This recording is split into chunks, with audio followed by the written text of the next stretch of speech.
Hello बच्चों, आज हम लोग इसको सैम्पल पेपर का खंड ब पढ़ेंगे।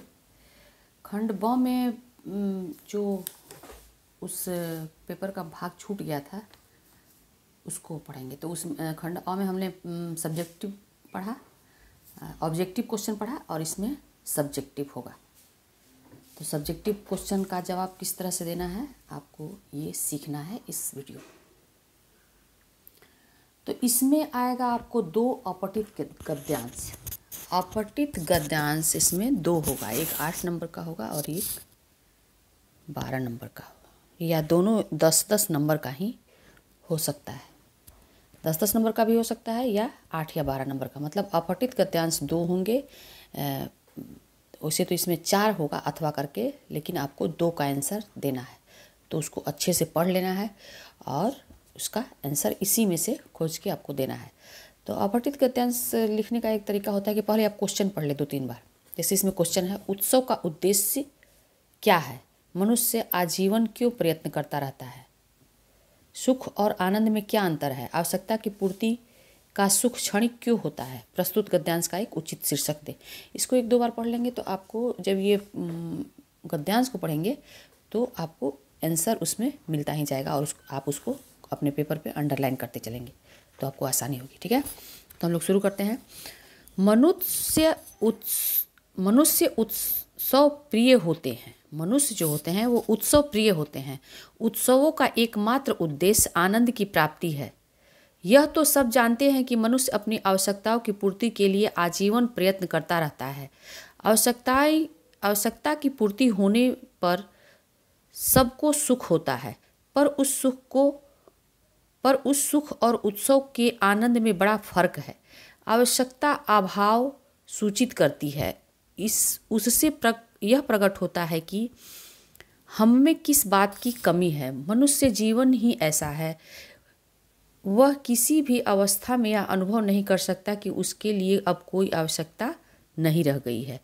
एक के बाद एक दूसरी वस्तु की चिंता उसे सताती रहती है। इसलिए किसी एक आवश्यकता की पूर्ति से उसे जो सुख होता है वह अत्यंत ही क्षणिक होता है, क्योंकि शीघ्र ही दूसरी आवश्यकता उपस्थित हो जाती है।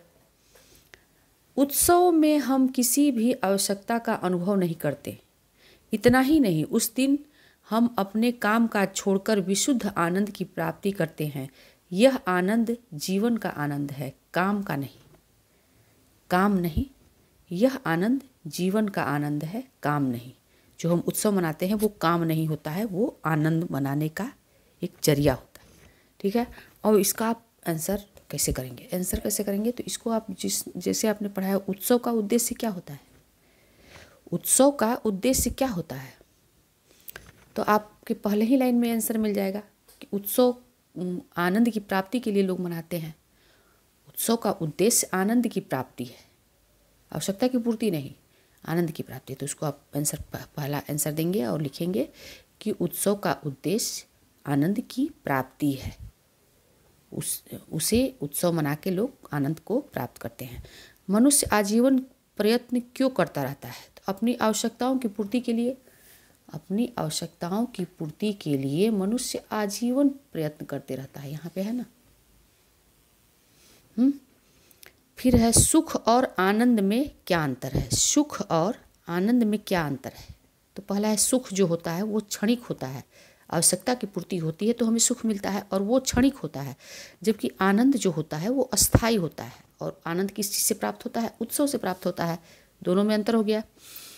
अब तीसरा क्वेश्चन है, आवश्यकता की पूर्ति का सुख क्षणिक क्यों होता है? आवश्यकता की जब पूर्ति होती है तो सुख क्षणिक क्यों होता है? क्योंकि एक के बाद जो है दूसरी आवश्यकता, हमें एक आवश्यकता पूरी होती है और दूसरी आवश्यकता जो प्रकट हो जाती है, इसलिए वो सुख जो होता है वो अस्थायी नहीं होता है, क्षणिक होता है।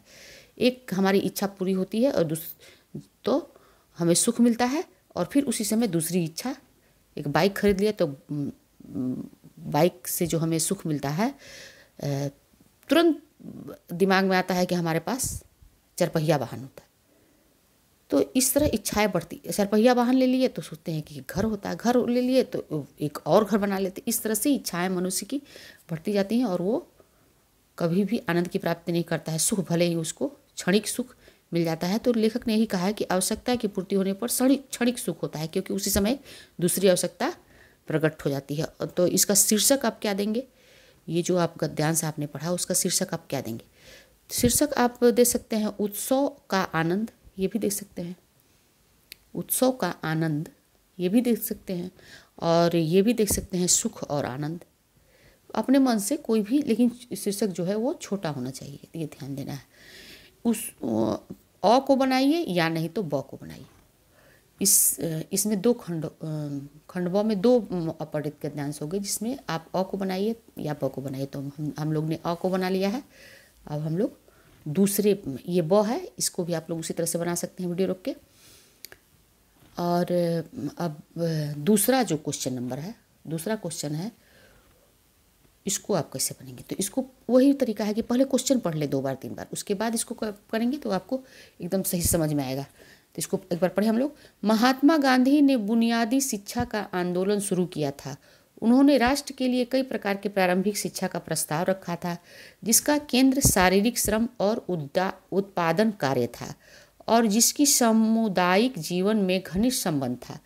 भारतीय शिक्षा के इतिहास में उनका महत्वपूर्ण स्थान है। वह शिक्षा के प्रति एक क्रांति थी। बुनियादी शिक्षा से राष्ट्रीय चेतना जागृत हुई।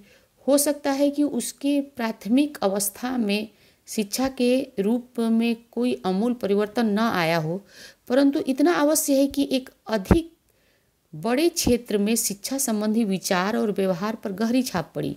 हमारा यह विश्वास है कि इस प्रणाली की मूल बातें तत्वतः ठीक हैं, और थोड़े संशोधन से उन्हें हमारी शिक्षा प्रणाली की न केवल प्राथमिक अवस्था पर अपितु सारी ही अवस्थाओं पर शिक्षा का अंग बनाया जा सकता है। इसकी प्रमुख 3 विशेषताएं इस प्रकार हैं। पहला, शिक्षा में उत्पादक कार्यकलाप, अर्थात कोई ऐसा विषय सिखाया जाए जिससे छात्र कुछ कमाई करने योग्य हो सके, अर्थात मतलब बेरोजगारी नहीं बढ़े। पाठ्यचर्या का उत्पादक कार्यकलापों और भौतिक तथा सामाजिक पर्यावरण से सह संबंध। और तीसरा है स्कूल तथा स्थानीय जन समुदाय से संबंध। अब ये आपका अपठित गद्यांश हो गया, जिसको जो अपठित गद्यांश का मतलब होता है जो आपको पढ़ाया नहीं गया हो, जो आपके पाठ में, आपकी पुस्तक में न हो, इसी से इसको अपठित गद्यांश कहते हैं। तो इसको आप लोग ध्यानपूर्वक पढ़ेंगे। अब आंसर देना शुरू करेंगे। महात्मा गांधी ने किस शिक्षा का आंदोलन शुरू किया? तो पहले ही लाइन में है कि महात्मा गांधी ने बुनियादी शिक्षा का आंदोलन शुरू किया। किस चीज़ का आंदोलन शुरू किया? तो बुनियादी शिक्षा का जो है वो आंदोलन उन्होंने, महात्मा गांधी ने शुरू किया। दूसरा है बुनियादी शिक्षा की प्रमुख विशेषताएं क्या है? तो पहला है स्किल डेवलप करना, मतलब कि छात्र कुछ कमाई करने योग्य बन सके, मतलब ऐसा शिक्षा दिया जाए जिससे रोजगार परक शिक्षा, इसको कहते हैं रोजगार परक शिक्षा। और दूसरा है कि समाज से और पर्यावरण से सहसंबंध हो छात्रों का। ऐसा नहीं कि छात्र समाज से और पर्यावरण से, अपने आसपास के वातावरण से कटे ना हो, बल्कि उनसे जुड़े हों, इस तरह का शिक्षा। और तीसरा विशेषता ये है कि जन समुदाय से, स्थानीय स्कूल से जन समुदाय से संबंध हो। जैसे कि आजकल ऑनलाइन जो पढ़ाई हो रहा है तो वो समाज से बिल्कुल कट गए हैं बच्चे, मोबाइल पे से लगे रहते हैं, लेकिन उसकी वजह है कोरोना के वजह से। तो ये विशेषता हो गई। तो और तीसरा ग क्या है? गांधी जी द्वारा प्रस्तावित शिक्षा के केंद्र में क्या था? गांधी जी ने जो प्रस्ताव किया उसकी शिक्षा के केंद्र में क्या था? तो गांधी जी ने जो कहा से शिक्षा के केंद्र में जो था वो था शारीरिक श्रम और उत्पादन कार्य, और वही जो तीनों विशेषता है, घनिष्ठ संबंध हो, जिसका सामाजिक जीवन से घनिष्ठ संबंध हो, यही इसका आपका ग का आंसर होगा। बुनियादी शिक्षा से क्या हुआ? बुनियादी शिक्षा से क्या हुआ आप बताएं? बुनियादी शिक्षा से महात्मा गांधी ने बुनियादी शिक्षा जो चलाई उससे क्या हुआ? हमारे विचार पे, हमारे भारत की जो शिक्षा व्यवस्था है उस पर उसकी गहरी छाप पड़ी। बुनियादी शिक्षा जो गांधी जी ने चलाया उसको भारतीय शिक्षा प्रणाली पे उसका गहरा और व्यापक प्रभाव पड़ा, और प्राथमिक ही नहीं उच्च शिक्षा पर भी उसका प्रभाव हम लोग देखते हैं। और ये लास्ट वाला कि प्रस्तुत गद्यांश का उचित शीर्षक दे, तो शीर्षक आप कुछ भी दे सकते हैं, बुनियादी शिक्षा या महात्मा गांधी की बुनियादी शिक्षा या बुनियादी शिक्षा का प्रभाव, ये सब आप दे सकते हैं। उसके बाद ये है, इसमें भी दो है, अ या ब, एक ही क्वेश्चन आपको लिखना है तो उसको आप लोग लिखेंगे।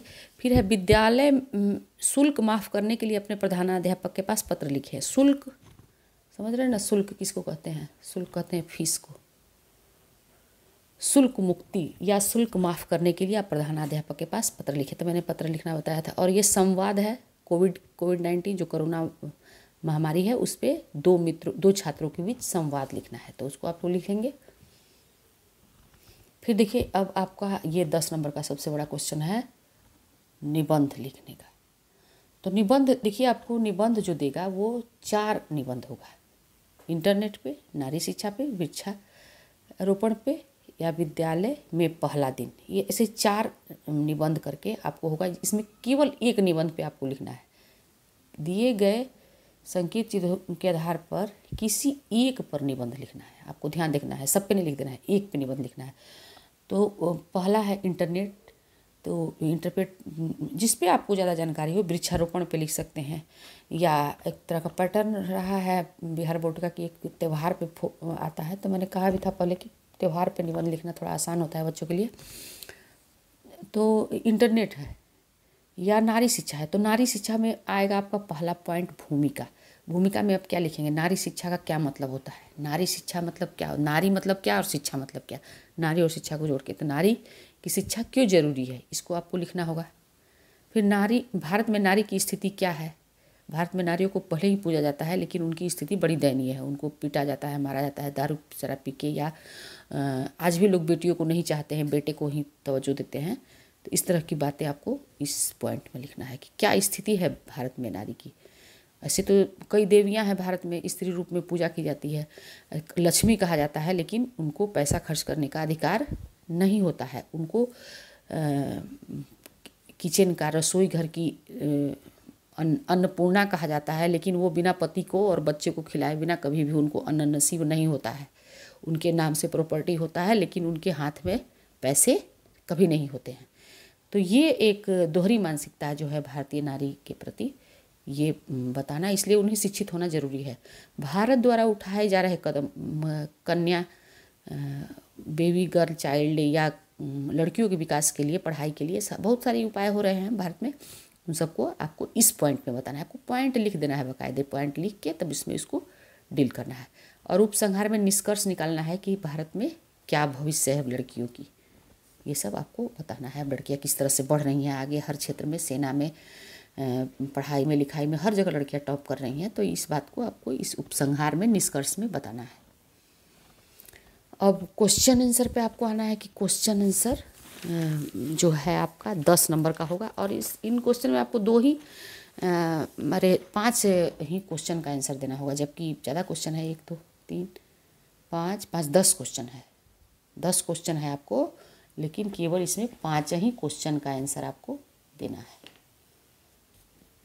2 नंबर का क्वेश्चन होगा, उसके अनुसार आपको आंसर देना है। तो बहादुर अपने घर से क्यों भागा था? बहादुर कहानी का यह क्वेश्चन है गोदली से। बहादुर अपने घर से क्यों भागा था? क्योंकि उसकी माँ ने उसकी बहुत पिटाई कर दी थी, इसलिए भागा था। और माँ ने उसको क्यों पिटा था? क्योंकि माँ की प्यारी भैंस को बहादुर ने खूब पीटा था, तो माँ ने भी उसकी खूब पिटाई कर दी, तो बहादुर घर छोड़ के भाग गया था। परंपरा का ज्ञान किनके लिए सबसे ज़्यादा आवश्यक है? परंपरा का ज्ञान किनके लिए सबसे ज़्यादा आवश्यक है? आपको ये दूसरा क्वेश्चन होगा।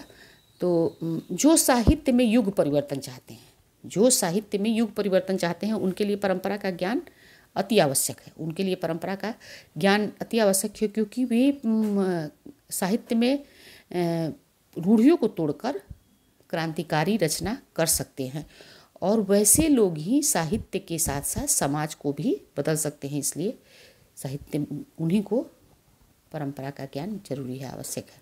कवि की दृष्टि में आज भारत माता का तप संयम क्यों सफल हुआ?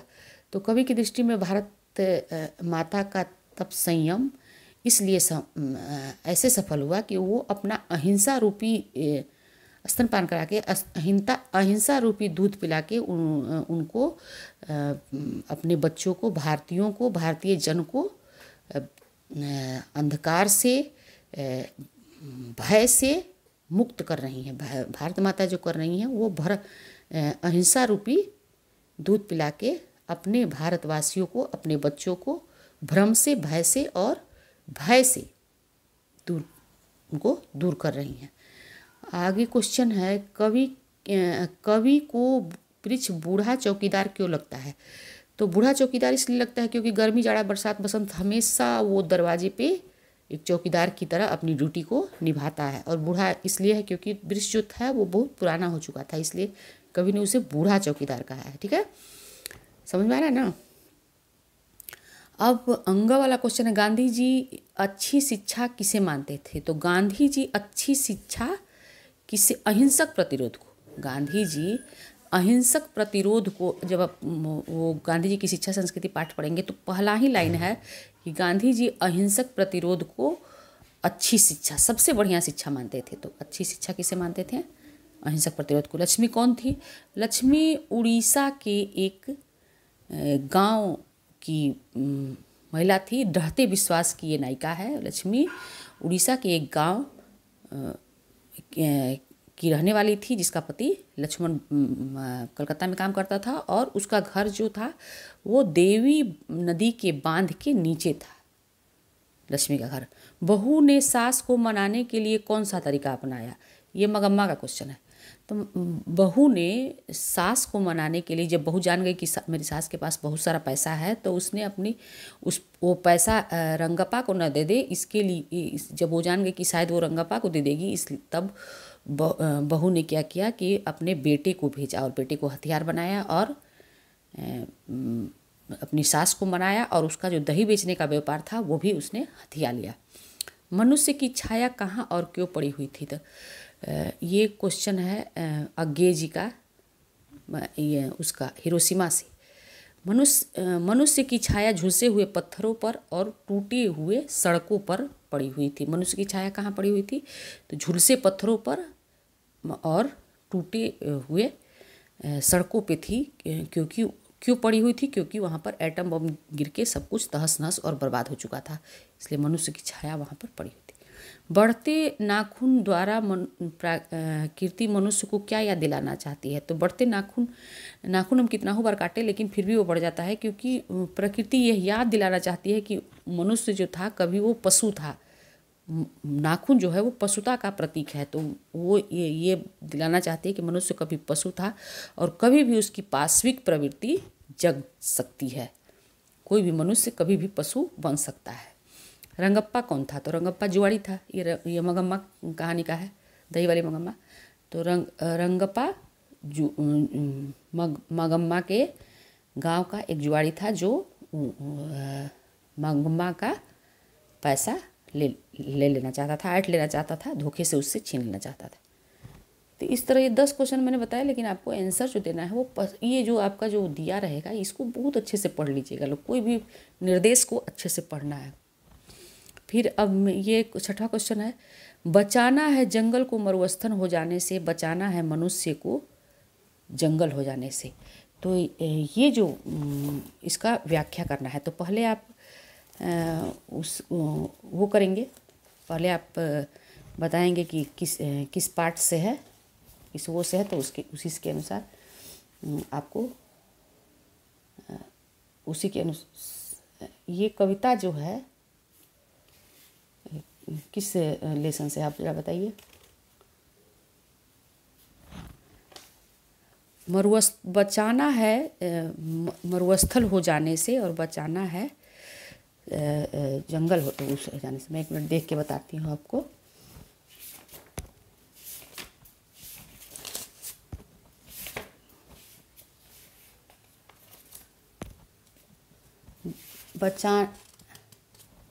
ये हिरोशिमा से नहीं है,